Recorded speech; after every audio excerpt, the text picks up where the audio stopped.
kapuspusan at buong tiyaga ng hinanap ni Jason ang kanyang ina. Napakalaking tulong ng FB at ng iba pang social media sites sa kanyang pakay.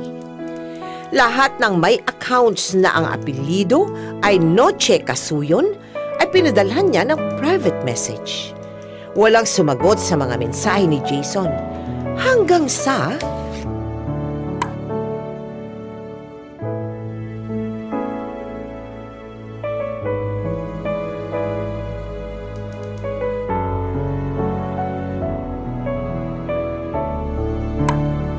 Taon ha? Inabot Opo, ng taon. taon.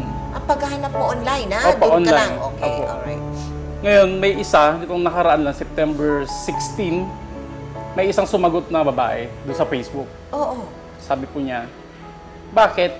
Kasi po, tatanong ko lang sana kung may anak siya na pinamigay. Dinerecho mo ha? Opo. O, ano sagot sa'yo? Ay, parang naaalala ko, may kinikwento sila nung maliit pa ako na may nawala siyang anak.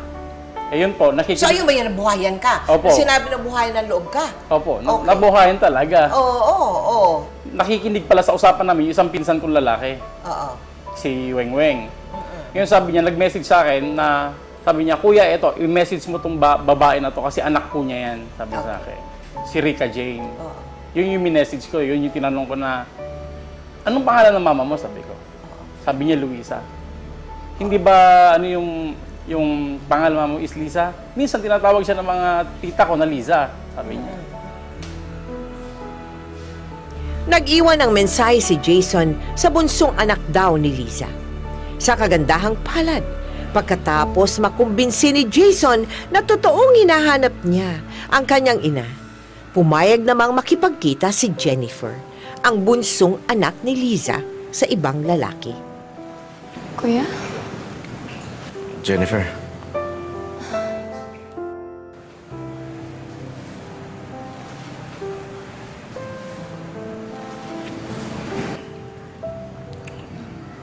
Jennifer, salamat ha. Salamat at nakipagkita ka sa akin. Oo naman. Kamusta? Okay lang naman kami. Si nanay, okay din naman siya. Sobrang mapagmahal si nanay. Tapos, masiyahin.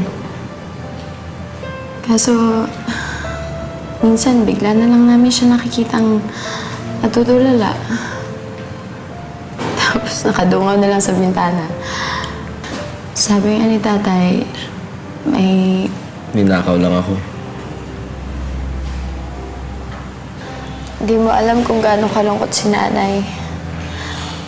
Hindi nga namin maintindihan eh. Sa dami namin magkapatid.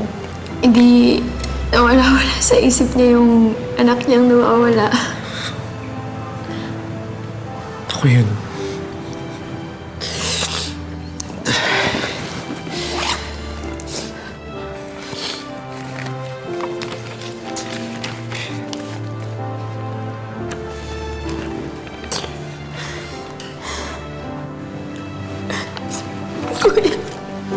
Kuya!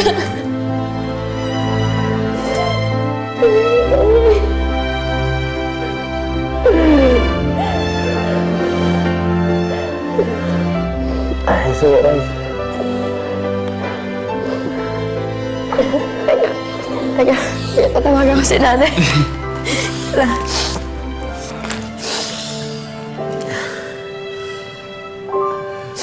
Kasabay ba siya ngayon? Kaya. Hello? Hello, Nay. Meron po naghahanap sa inyo, Nay. Kasama ko po siya ngayon. Matagal niyo na rin po siyang hinahanap.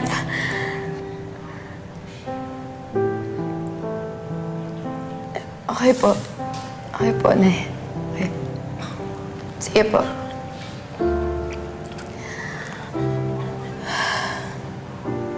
Bakit niya pinatak? Ayaw ba niya akong makausap? Hindi naman siguro sa ganun. Hindi ba siya naniniwala ako yung nawawala niya, anak? Hindi naman sa ganun. Siguro nabigla lang din siguro siya. Siguro, di pa siya siguro ready. Pero sinabi niya naman sa akin na ibigay ko daw sa kanya yung cellphone number mo. Tawagan ka daw niya. Kapag handa na siya. Sige.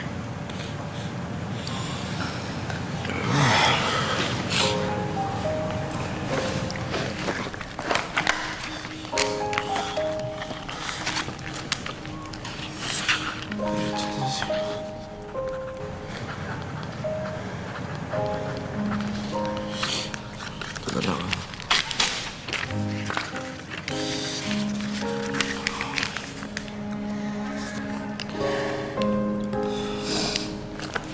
Tsaka ito.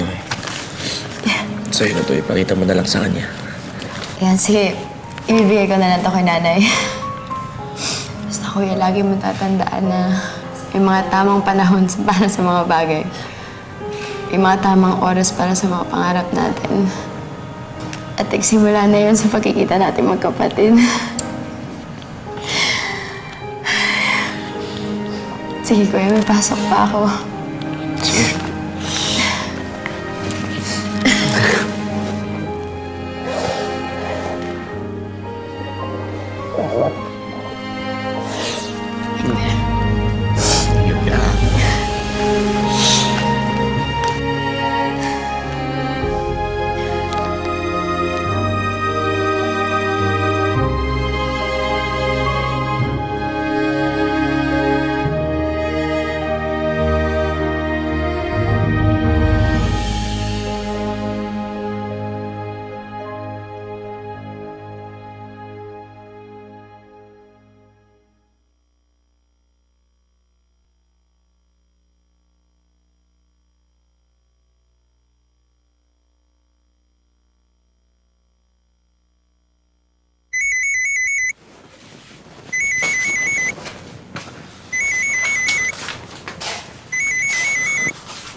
Magandang gabi ho.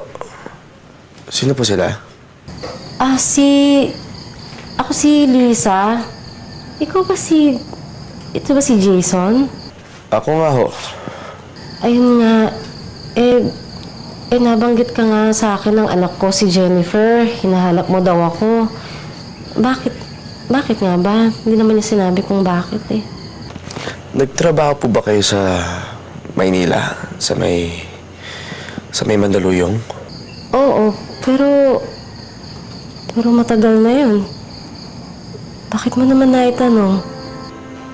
May anak ba kayong iniwan sa kaibigan ninyo at pinabinyagan sa isang simbahan sa Mandaluyong? Oo, meron. Jeffrey yung pangalan niya. Sandali lang, Jason, ah.